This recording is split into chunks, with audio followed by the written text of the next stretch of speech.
২৬-এর বিধানসভা নির্বাচনে রাজ্যে পালা বদল ঘটেছে। নবান্নের দখল নিয়েছে বিজেপি, আর গেরুয়া ঝড় বাংলায় আছড়ে পড়তেই কলকাতা পৌরসভার অন্দরে তীব্র ডামাডোল।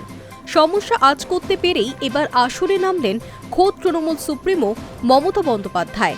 দলকে ক্ষয়ক্ষতির হাত থেকে আগলাতে এবং কাউন্সিলরদের এক সূত্রে বাঁধতে তড়িঘড়ি জরুরি বৈঠক ডাকলেন তিনি। জানা গিয়েছে, শুক্রবার বিকেল ৪টে কালীঘাট পৌরসভায় দলীয় কাউন্সিলরদের নিয়ে বৈঠকে বসছেন মমতা। তৃণমূলের সূত্রে খবর, পরিস্থিতি যে অত্যন্ত সংবেদনশীল তা এই বৈঠকের আবহ থেকেই স্পষ্ট। শুক্রবার দুপুর থেকে কলকাতা পৌরসভায় পূর্ব নির্ধারিত মাসিক অধিবেশন শুরু হওয়ার কথা ছিল, কিন্তু বৃহস্পতিবার হঠাৎ এক বিজ্ঞপ্তি জারি করে জানানো হয়েছে ওই অধিবেশন আপাতত বাতিল করা হচ্ছে। অধিবেশন বাতিলের এক আকস্মিক সিদ্ধান্তের পরেই খবর আসে, শুক্রবারই কালীঘাটে সমস্ত তৃণমূল কাউন্সিলরকে হাজির থাকার নির্দেশ দেওয়া হয়েছে।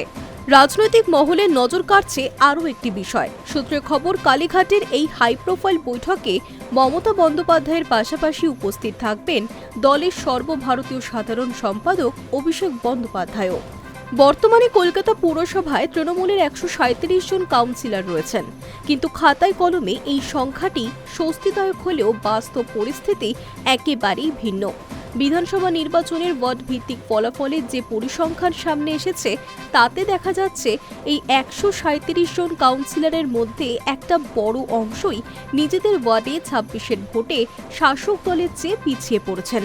রাজ্যে বিজেপি ক্ষমতায় আসায় স্বাভাবিকভাবেই এই কাউন্সিলররা পুরো ভোটের আগে আরও কোণঠাসা বোধ করছেন।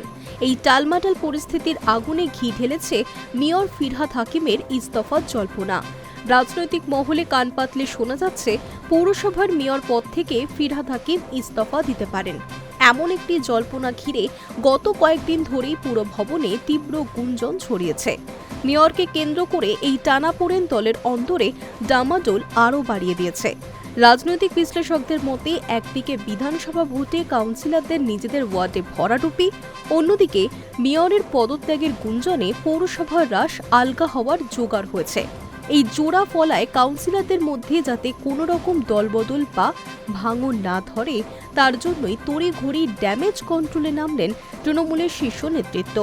শুক্রবার কালীঘাটের বৈঠক থেকে মমতা ও অভিষেক কাউন্সিলরদের ঠিক কী বার্তা দেন এবং ফিরহাদ সংকট কিভাবে মেটে, এখন সেটাই দেখার। Hi news network.